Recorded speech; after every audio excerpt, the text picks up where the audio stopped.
Sepertinya networking lah yang mau bawa Anda ke konser Coldplay ya? Betul. Itu gimana sih? Tuh.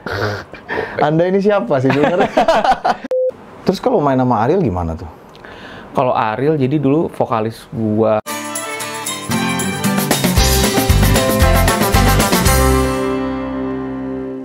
Jami, brother, gila. Selamat pagi apa malam nih? Ini bebas. Oh bebas.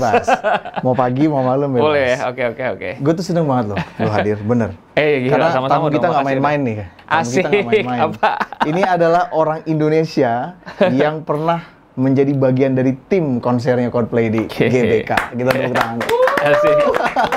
Kaosnya dong. Gue dari tadi ngiler tuh.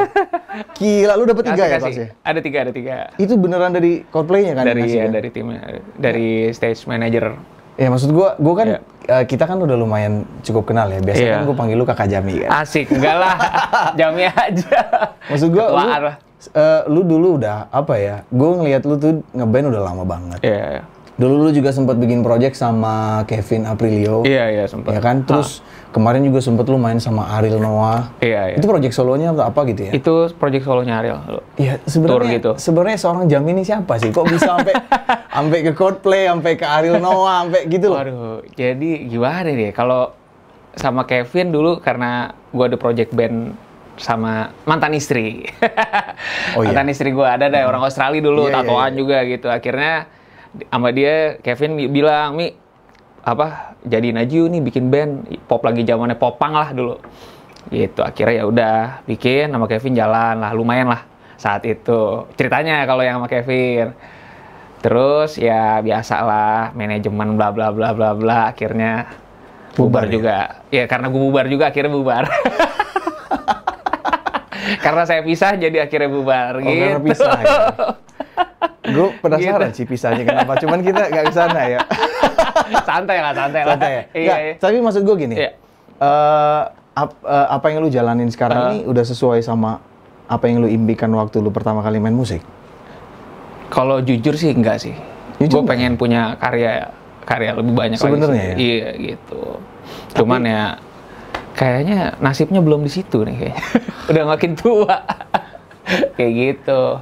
Sebenarnya pengen punya karya ya? Pengen punya karya musik lagi tapi sih. Kan bisa orang nyanyiin. Tapi kan gitu Icons, nama band lo Icons kan? Icons kalau yang kan ngamen. Income-nya kan di atas UMR gila, amin. Berlipat-lipat kali itu. Icons sih pernah ada lagu sendiri. Kita pernah kalau di YouTube ada kita pernah dikontrak sama Levi's tahun 2000 berapa tuh? 16 setahun.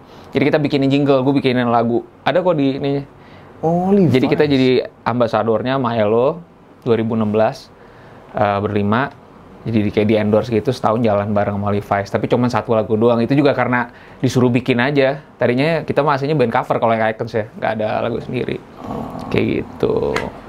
Sebenarnya ada karyanya ya? Ada. Sama si Levi's itu. Berarti yang bikin lagunya Icons atau? Waktu itu gue sama mantan. Sama mantan. Iya, bahasa Inggris soalnya. Itu buat Asia regional. Iya, tapi suara mantan lo bagus ya. Asik lah. Kayaknya dia lebih ke nge-rap ya? Siapa? Dia bisa nge-rap gitu-gitu lah. Rapnya jago banget loh. Dulunya aslinya band punk dia. Aslinya ya, di aslinya Australia? Band punk. Enggak, di sini. Di sini? Di Australia, tukang tato. Sampai sini masuk band punk gitu, terus lumayan. Pantesan tato lu banyak. Iya, ada yang dibuat lah. Kenang-kenangan. Tapi keren loh, tatonya keren loh. Ya gitu. Enggak, tapi trigger lu main musik tuh apa sih? Kalau dulu cewek sih. Sekarang? Sekarang sih, ya kalau sekarang emang pengen karya aja. Gue pengen punya satu karya yang, maksudnya, ya udah muluk-muluk sih mimpinya sih. Yang penting orang bisa nyanyi dikit lah. Saat di kafe 100 orang bisa nyanyiin tuh udah puasa buat gue. Kurang lebih kayak gitu lah. Kita balik ke cewek tadi. Iya. Triggernya cewek? Dulu cewek. Kalau ngeband, main gitar lah gitu ya. Awalnya kayak pengen deketin cewek. Dapat nggak tuh? Dapat. Zaman dulu ya. Dari SMP kali ya? Iya, SMP. Tapi orang tuh banyak main gitar, nyanyi itu awalnya memang gara-gara mau deketin cewek rata-rata tuh. Tapi kok gue enggak ya? Kan lu nyanyi. Iya ya. Udah kalau nggak usah main gitar, nyanyi aja udah banyak yang dekat. Banyak yang dekat. Tapi kayaknya lu menaklukkan berbagai wanita. Enggak lah bro. Enggak lah. yang gue pengen coba deketin aja dulu gitu. Nggak, maksudnya kan sebenarnya pengen juga ya punya karya. Iya, pasti. Tapi lu udah ngamen tuh udah berapa lama ya di kafe ya? Wih, dari 2005 kayaknya. 20 tahun. 20 tahunan ya, iya. Dari kampus dulu, dari Trisakti.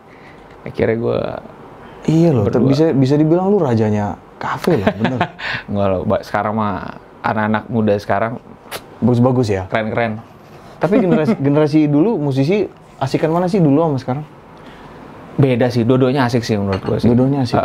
Karena sekarang digital dan semuanya lebih gampang, jadi untuk ngulik dan lain-lain tuh mereka makin gampang lah. Kalau buat kita kan zaman dulu nggak bisa kan, kayak dari kaset atau apa, waduh susah banget ya.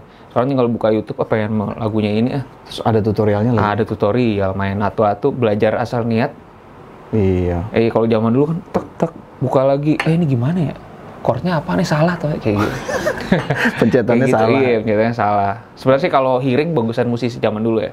Kalau hearingnya? Iya, hearingnya daripada anak Tapi sekarang. iya sih, gue setuju sih. Iya, kayak gitu. Dia anak zaman dulu tuh bisa dengerin chord nggak tanpa harus ngeliat. Iya, tanpa dia harus bisa tahu. mainin. Bener. Kadang-kadang lebih persis lagi bunyinya. Iya. Dibandingkan yang ngeliat ya. Iya, daripada yang nyontek gitu kayak. Tapi dari awal main gitar emang? Dari awal ya main gitar. Sempet lah nyoba-nyoba drum, bass, tapi tetap tapi tetap emang gitar ya? Gitar. Tapi lu kan bisa nyanyi juga ya? Gue backing doang. Suka nge-backing gitu nggak fales loh? Ada gitaris suka nge-backing tapi fales itu menyebalkan sekali sebagai vokalis ya. Sama gue lu juga bisa diem aja nggak usah. Iya. Kan lo penyanyi, jadi pasti kan bete banget kan lagi nyanyi, lagi nyanyi terus yang backing mau suara dua. Iya, tapi nggak kena. Bikin penyanyinya fales. Di luar dipikir udah aman gitu kan. Aduh, pas gitu. di PA. Iya. sering gue denger. Tapi gitu. vokalis banyak beli alat tuh. Vokalis jadi sekarang supaya ada harmoninya, Iya. dia harmoni sendiri, jadi ini pada diem aja. Nah itu sekarang udah secanggih itulah. Tinggal kayak si Helicon atau lain-lain gitu lah. Nggak apa-apa kan nyebut brandnya? Nggak apa-apa. Nggak apa-apa ya. Si Helicon kan tinggal colok Bagus gitar. itu. Iya. Terus kalau main sama Ariel gimana tuh? Kalau Ariel jadi dulu vokalis gua band rekaman itu backing vokalnya Peter Pan. Pas Peter Pan album apa tuh? Yang awal banget. Abis Indie 10 lah dia. Apa? Album apa? Taman Langit. Taman Langit ya? Iya. Dulu anak Bandung. Kuliah di Unpas. SMA 3 juga sama gue, cuman dia pas kuliah, gue Trisakti, dia masuk di Bandung di Unpas. Vokalis ini dulu adalah backing vokalnya Peter Pan. Dari situ gue kita ngeband, kata vokalis gue kenal manajernya nih zaman dulu, Bang Budi namanya, Bang Budi Suratman. Nah itu yang bawa gue lah, orang yang berjasa di hidup gue lah kurang lebih kayak gitu, yang kenalin gue ke semua musisi besar, musisi label. Siapa aja gitu sih selain Ariel? Siapa lagi sih lo main? Mbak Kikan. Oh iya. Ya Kikan lumayan, gue sampai ke mana tuh, Korea, sempat ke lupa gue kemana lagi ya Mbak Kikan, muter-muter lah. Balik lagi dia kan coklat kan? Sekarang udah ya, karena coklat udah jalan jadi Bayan ya dia ya. udah keren lah. Iya. Udah bener deh Mbak Kikan sama. Iya, tapi udah emang coklat kayaknya harus dia tuh vokalisnya. Betul. Susah sih. Oke, berarti kan gue bisa simpulkan bahwa sebenarnya kehidupan musik yang lu jalanin sekarang itu sebenarnya belum sesuai sama apa yang lu impikan awal-awal main musik ya? Betul. Ya. Gimana tuh lu kayak menerima keadaan, dealing dengan perasaan, kayaknya semangat gua main musik waktu gua awal-awal dulu nggak kayak gini nih kenyataannya. Tapi gua akhirnya jalaninnya kayak gini nih sekarang. Iya. Kalau down gitu udah lewat sih masa kemarin, karena kan gue sempat udah lumayan lah udah rekaman di EMI, terus tiba-tiba bangkrut. Adalah kasus-kasus begitu, jadi gue masuk EMI dulu, label yang band gue ini nih. Iya. Yang dipegang manajer Peter Pan ini. EMI-nya 2006 bubar, ya? apa itu. Masuk udah keluarin, udah rekaman semuanya, almarhum Mas Baron tuh di studio dulu karena dari EMI. Terus masuk tiba-tiba bangkrut lah, long story short. Udah mau keluar segala macem, gue juga udah promosi segala macem, tiba-tiba EMI-nya bangkrut kan, tutup tuh 2006. Iya, tapi ada desas-desus katanya mau bikin lagi tuh. Sekarang? Iya. Oh nggak tahu. Iya. Kemarin gue dengar dari orang Aquarius. Oh oke. Katanya ya. Iya. Jadi kalau down 2 kali lah, satunya lagi mau masuk Aquarius dulu, Mas Medi. Sempet. Pas mau masuk, lagu udah oke, RBT berantakan. Waktu itu ya? Lagi zamannya RBT Transisi lah. ya? Transisi, ketahuan RBT banyak yang nembak-nembakin HP orang sembarangan gitu. Akhirnya nggak jadi lagi. Nah, vokalis gue ini, yang sekarang, ini yang bos gue, yang buat gue kerja sama Coldplay ini. Oh. Gitu. Wah, nanti kita kesana ya? Iya, gitulah. Nggak, maksud gue kan banyak anak muda yang, apa ya, mungkin saat ini berharap buat menjadikan musik itu sebagai tumpuan hidup. Betul. Banyak loh. Maksudnya lu sebagai, maksudnya kita bilang senior lah, yang udah tua, makan asam garam. Iya. Gitu loh. Iya. Kan banyak, gue beberapa kali ada ditanya, kan dulu gue juga sempat ngajar musik kan. Iya. Ada beberapa pertanyaan yang masuk yang menurut gue agak unik. Jadi musisi itu gimana sih kehidupannya secara finansial? Nah, itu gue nggak bisa jawab itu. Iya sih, bener. Setuju. Coba, kalau pandangan lu gimana? Gue harus orang yang seperti apa yang kuat di musik tuh? Waduh.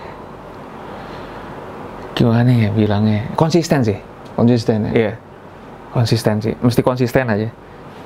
Dan ya sejatuh-jatuhnya lu tetap yakin sama kemampuan lu aja. Jangan bikin musuh lah sama manajemen atau sama kayak manajer atau orang yang mungkin lo anggap nih kayak ini, kalau contoh di kafe lah, dia yang tadinya cuma PR tadi atau cuma kerja di depan, kadang dari yang segitu dia bisa jadi bosnya dari manajer atau jadi apa, diangkat kayak gitu. Jadi kita tetap relasi itu kayak kurang lebih di Indonesia sih kalau gue bilang untuk sukses tuh dari kenalan sih, mau nggak mau ya, dari kerjaan, politik sampai musik sih.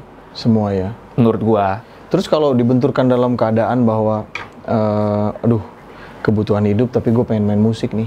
Kan nggak semuanya seberuntung, sorry ya maaf ya. Iya. Kayak kalau Icons kan sibuk banget. Amin. Dalam satu minggu itu bisa main di kafe mungkin 4-5 kali kan. Iya. Nah tapi kan ada nih teman-teman kita yang main musik, yang dia ngafe jarang-jarang, wedding mungkin jarang-jarang juga, terus karyanya juga belum laku. Nah, mereka tuh kan banyak yang terbentur sama kenyataan gimana ya kehidupan gua, kebutuhan hidup jalan terus. Pernah nggak di persimpangan itu?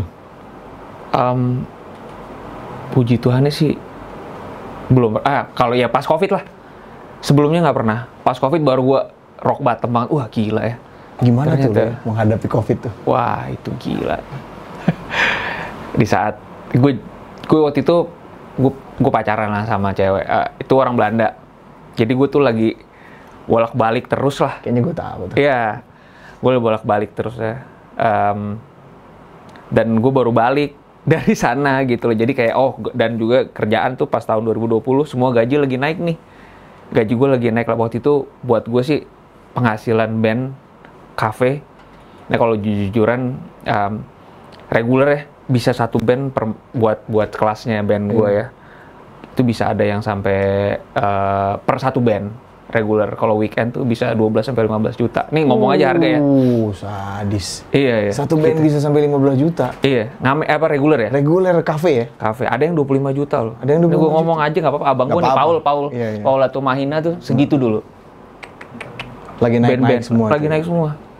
Jadi sebelum pandemi itu bener-bener harga band reguler tuh lagi gila-gilaan.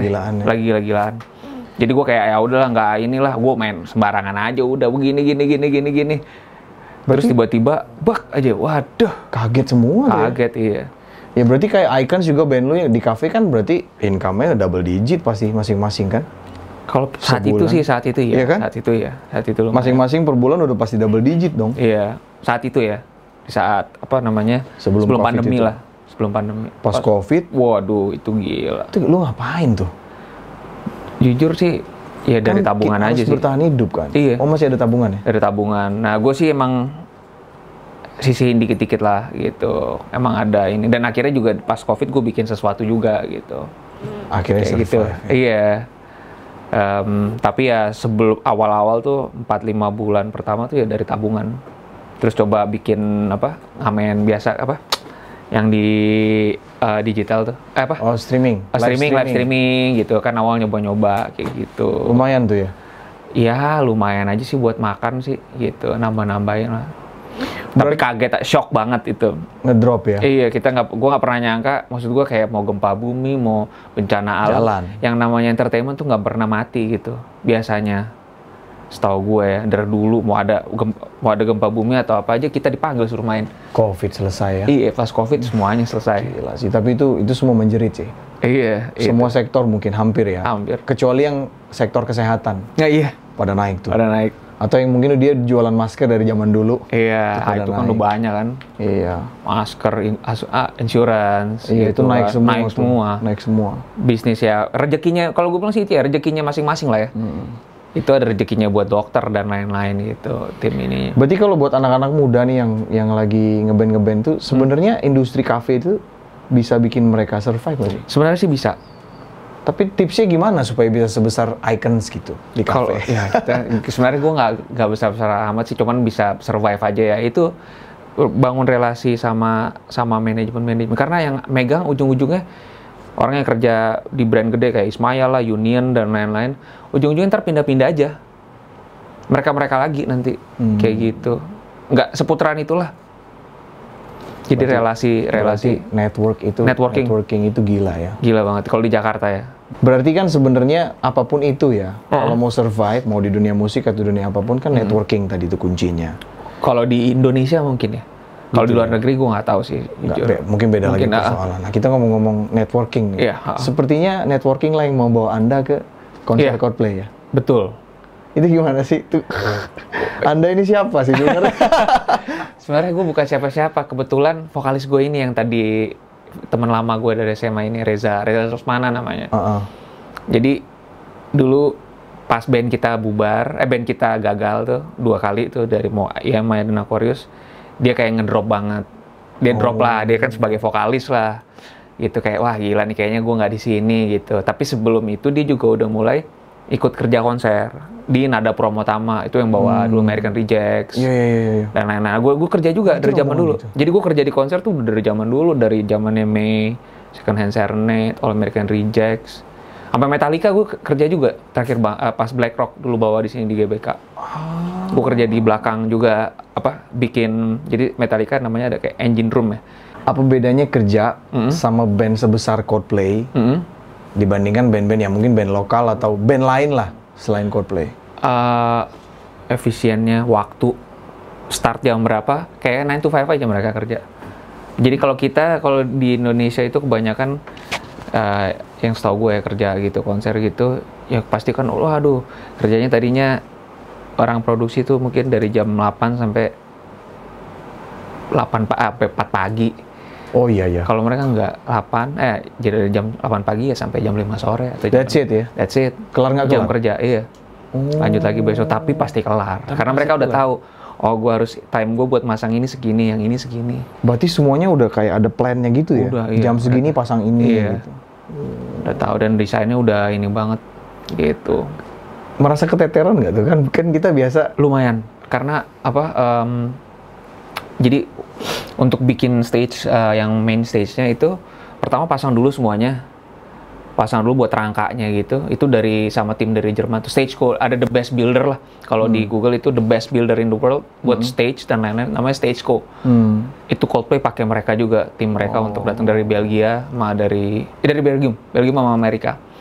Datang itu. Jadi dibawa sepaket tuh ya, tim itu ya. Sampai besi-besinya semua. Top itu mereka. Iya. Stageco.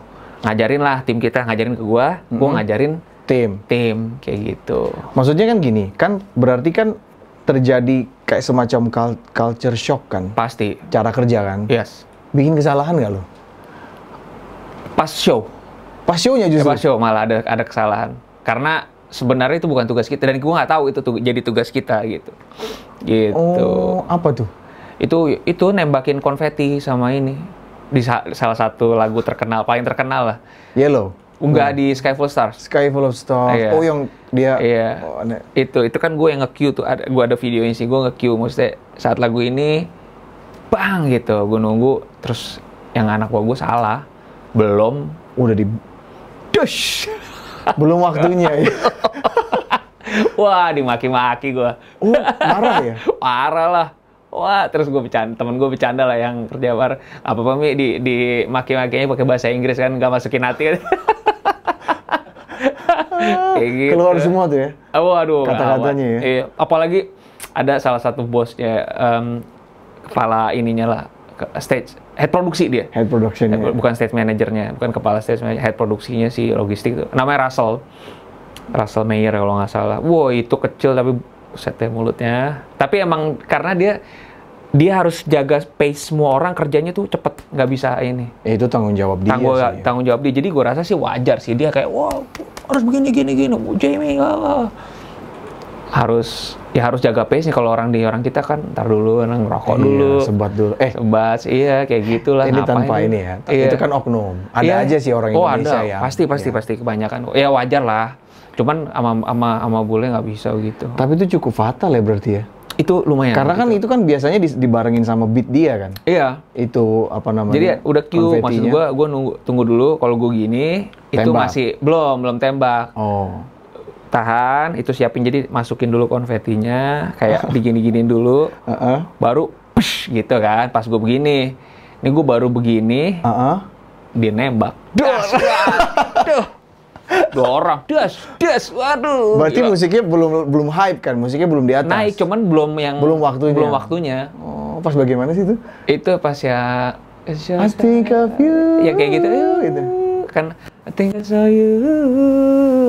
Das, dia nembak. Harusnya yang kedua, I think I saw you. Pas mau masuk, deng. Oh, yang terakhir. Pas itunya harus baru das. Gitu. Dia masih Chris Martinnya masih nyanyi, udah nembak. Dia mau punchline mungkin. Iya. Waduh, gawat itu. Tapi ya udah. Tapi yang dimarahin kan pasti bosnya. Gua, iya. Tim lu kan enggak. Mungkin mereka juga nggak ngerti tuh dia marahnya pakai bahasa karena itu on the spot. Jadi sebenarnya bukan tugas tim gua. Bukan tugas tim gua. Mereka tiba-tiba, gua nanya ke bos gua si Reza. Ini dia minta gue suruh tanggung jawab nih dari, kalau yang kayak Firewash gitu aman lah, udah pencetan sendiri lah, udah dari bawah panggung gitu lah, udah aman. Karena kan di bawah Underworld ada jalan lagi kan. Oh. Itu balik lagi yang bikin rangka panggung itu, jadi bikin dulu, abis itu dicopot lagi. Karena mau bikin jalan buat mereka kan. Terus di dalam di bawahnya kita sebut Underworld itu ada semuanya tuh, laptop buat ngurusin. Lengkap semua ya. Semuanya, video dan lain-lain. Itu ada puluhan orang di bawah tuh. Ada ruangan lagi, anak Coldplay nunggu di situ gitu. Yang namanya tim produksi sebuah band ya, pasti ketemu dong sama bandnya. Iya, ketemu. Gimana tuh? Waduh, deg-degan banget. Tadinya gue pikir nggak boleh masuk kan.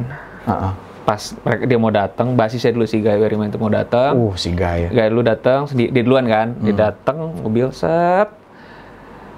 Pintu tutup tuh, gue mau masuk. Terus ada dari orang Coldplay-nya kan, gue pikir kayaknya nggak usah deh, udah panggil, udah ngapa masuk aja, karena gue udah dapat gelang yang stage itu, kira gue masuk beneran, diturun, bener-bener papasan, waduh gue diem doang, gila. Guy? Iya, udah, aduh, starstruck banget kan, terus dipanggil, jadi kan di dalam tuh dibikin yang orang bayar lumayan mahal tuh untuk lihat belakang panggung, itu nggak ketemu Coldplay-nya. Cuman experience backstage aja. Backstage doang.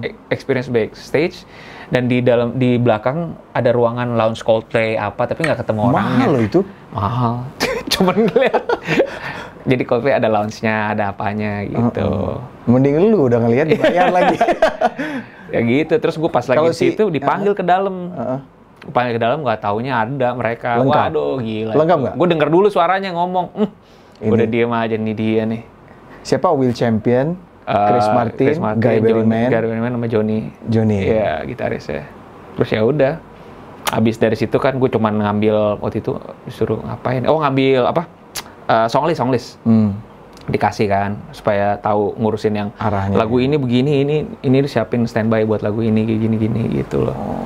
Gue juga tadinya nggak mikir gue bakalan di panggung gitu, di stage gitu, karena gue mikir kita prepare bantuin mereka sampai semuanya selesai. Begitu the show starts, itu udah tim intinya mereka tuh. Kita udah nggak boleh, mungkin gue mikirnya nggak boleh ikut campur kayak Metallica dulu gitu, nggak boleh ikut campur. Ternyata enggak. Sampai ke situ-situ. Situnya juga. Sampai gitu. Konfeti salah. Wah, itu gila sih. Ketemu Chris Martin. Itu gila. Check sound begitu. Dia masuk kan, dia lewat gitu kan, cuma dia lewat depan gitu. Aduh. Dia masuk, Tapi gue mesti belakang panggung deh, gue cuma lihat dia naik gitu. Terus dia depan intro mainin ini pianonya Trouble, gue bilang gila. Wah, Trouble lagi ya. Wah,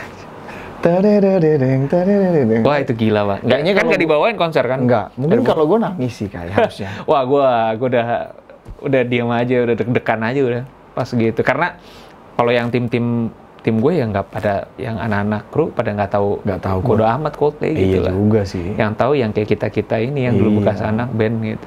Kalau gue dengerin banget Coldplay, asli. Gue sampai beli CD dia yang apa, yang konser, yang apa tuh gue beli semua tuh. Ada. Gila zaman dulu ya? Iya. Gila sih Coldplay sih. Gila sih, gila. Si siapa? Si Chris Martin. Rese nggak sih? Kan penyanyi kan banyak nih, sorry ya maksudnya. Iya. Banyak penyanyi Indonesia kan rese kan. Rese Star Syndrome. Riders gitu lah apalah. Kalau mereka gimana? Coldplay itu. Kalau Riders udah pasti ya, apa sih ininya mereka, tapi kan mereka satu doang yang agak susah sih menurut gue, yang mereka kan mau kan sustainable itu kan dari apa ini agak susah sih, kita di third world country. Iya. Tapi diusahakan sebisa mungkin. Itu doang sih yang kemarin agak susah juga. Nggak mau pakai plastik gitu. Iya, dan lain-lain gitu. Sustainable world kan mereka. Terus mereka kayak global citizen untuk campaign-nya juga kan. Kan pakai sepeda gitu kan untuk power the stage-nya gitu. Berarti nggak rese ya? Nggak, wah humble banget. Justru? Iya. Aduh, ini nih, Anda yang nggak sekelas Coldplay aja, Anda sombong setengah mati itu. Beneran, itu gue cuma denger dia ngomong, nggak jawab lah gitulah. Tapi humble ya? Cara ngomongnya sih, ke timnya dia, ke semuanya sih. Terima kasih orang-orang yang kerja gitu. Dia bos gue di email juga sama dia. Wow. Di email say thank you gitu. Berarti berasa diapresiasi ya? Iya ya. Karena dia tahu kan nggak gampang kan untuk show mereka itu kan berat. Mereka kan bikin apa ya, kayak teater lah jatuhnya kan. Ada lagu ini, ada apa kayak gitu. Nggak cuman manggung aja, visual, enggak kan. Terkonsep banget kan. Kayak gitu. Sempet megang gearnya Johnny nggak? Gue ini picknya doang, pick. Kocak loh. Ini fact nih. Kalau lihat mereka dia pakai Chris Martin namanya, itu pakai pick standar banget. Jim Dunlop yang nilon 0,8. Nggak ada tulisan Coldplay-nya di picknya. Tapi kayaknya mungkin endorse ya? Enggak sih kayaknya. Ya. Emang nyaman aja pakai itu. Mungkin dari dulu waktu dia masih latihan gitu. Pakai itu. Iya, which is itu di mana-mana juga ada. Itu alatnya si Johnny itu banyak nggak sih? Enggak sih, ampli 2 Fender. Ya rek aja udah. Maksudnya gitu? nggak ini. Kan kalau Yngwie Malmsteen kan ampli. Enggak dia pakai Fender doang. 2. Udah.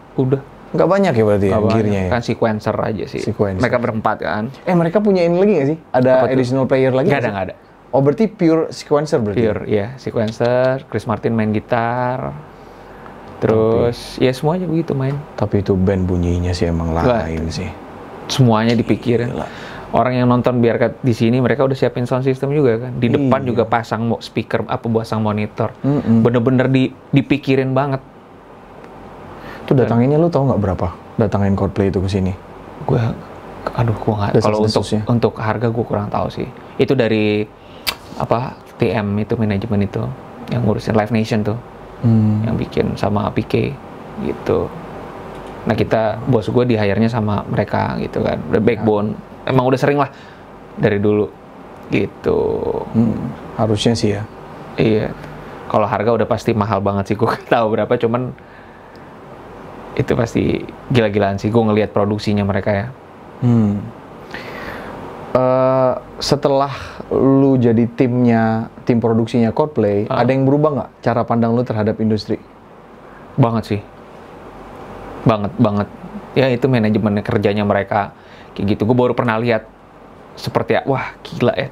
Gue sebelum itu kan gue ikut kerja juga Charlie Puth, sama gue di stage manajemen. Iya kan, backbone juga yang megang. Tapi beda ya? Cepet juga, tapi tim Australia waktu itu. Tapi nggak beda sih. Coldplay itu bener-bener dia datengin jagoan-jagoannya lah. Dia sampai bawa stage show dari, wah itu gila sih. Berarti siapa aja lu udah pernah? Charlie Puth. Kalau yang terakhir baru-baru ini Charlie, sebelumnya Asian Syndicate, itu yang K-pop semua lah, yang terkenal. Terus Charlie Puth, terus NCT itu, Neo City itu. Neo City 1, 2, 3 kemarin juga sold out. Iya. Coldplay. Nanti nextnya ini kerja Tom Jones di Pacific Place. Iya. Tapi Ritz Carlton ya. Tapi Coldplay tetap sih. Coldplay lah. Gila, itu yang menurut gue terbesar lah. Kaos. Iya. Lu dapat 3 katanya. Iya, gue dapat 3. 1 nggak boleh buat gue. Yang mana deh yang lu paling nggak suka? Sama aja, cuma warnanya doang beda. Warnanya ada yang pink ya? Iya, pink, hitam sama merah. Ini dikasihnya langsung sama Russell sama Polly. Which is Russell sama Polly itu adalah? Satu head dari stage manager, satunya lagi kepala produksi logistiknya. Sebenarnya ini baju buat lu ini ya, buat kerja. Buat baju Gila, kerja. Dari ininya mereka. ini nggak dijual loh pasti. Nggak dijual ya. Kan harus dijual, kerja baru dapat. Yang dijual lebih bagus. Gambarnya lah gitu. Kita kan, cuman ini tulisan. Tapi ini lebih bersejarah. Iya, sejarahnya sih itu. Iya, orang semua yang nonton itu mana ada dimarahin sama. Gak ada. Cuma lu yang pernah dimarahin. Iya, tapi nggak selesai itu ketawa-tawa. Aman ya abis itu. Aman. Ya profesional sih kayaknya kelihatan, nggak baper-baperan. Iya, gitu. Itu jadi semenjak lu posting itu, gue pengen banget ngobrolin ini sebenarnya. Gimana rasanya gitu. Wah. Karena gue ngefans banget juga sama Coldplay. Iya, gila. Big fan lah gue. Gitu sih. Ya lika-liku kehidupan kan lu udah lewatin ya. Iya. Dari musisi yang mungkin ngamen di kafe, terus tiba-tiba kerja sama musisi top dunia kayak Coldplay. Ada juga yang sekalipun udah lampas segala macam. Dan tadi lu juga mention kalau sebenarnya di dunia musik yang lu jalanin sekarang ini income oke, ya, tapi sebetulnya belum sesuai tuh sama apa yang lu impikan waktu lu awal dulu main musik. Betul. Nah, saat ini lu happy nggak? Kalau dibilang happy, gue happy, tapi masih tetap belum puas gue. Makanya gue ada band, gue ngikut band lagi rekaman gitu, bikin mau ngeluarin single lagi gitu. Which is nanti nih, ntar lagi 2 minggu lagi. Mau rilis? Iya, mau rilis. Singlenya apa? Namanya Dari Hati. Nama band gue Nubika. Band lama sih, band Aquarius dulu. Gitu. Si Bimo ada Bimo Sarwono sama Muti. 2 minggu lagi mau rilis lagu. Judulnya? Dari Hati. Itu kita bikin klip di Bangkok tuh kemarin. Tahun lalu lah. Kemungkinan ini udah tayang nih. Jangan lupa ya. Jangan lupa. Dari Hati. Iya. Klipnya di Bangkok sama di Jakarta bikinnya. Iya, Bangkok, Pattaya, Jakarta. Iya. Sendiri lah. Kita doakan, kita sumpahin. Amin. Supaya singlenya sukses. Tapi nggak album langsung ya? Nggak, belum. Single dulu ya? Single lagi ya. Artinya memang kalau jadi musisi itu adalah kepuasan paling puncaknya adalah punya karya sendiri yang dinikmatin banyak orang. Betul, sih. itu sih kalau buat gue ya. Mau cuman 20 orang, 10 orang, tapi kalau kayak mereka nyanyi gitu, rasanya beda sih. Beda gitu. ya? Iya. Jadi pertanyaannya kalau lu happy, tapi tetap kurang puas. Kurang puas ya. Kalau happy sendiri menurut lu apa tuh sebenarnya? Wah. Kalau buat gue happy-nya sekarang sih karena hobi gue bisa jadi kerjaan gue sih. Itu. Iya, banyak gitu. Orang yang meninggalkan passion-nya karena terbentur realita. Iya. Ya semoga mereka bisa tetap happy juga sih. Thank you banget lo udah mampir lo. Sama-sama dong. Ini gue senang banget dapet cerita-cerita. Nanti kita kapan-kapan ketemu lagi, kita ngobrol lagi. Pasti dong lah. Thank you. Sama.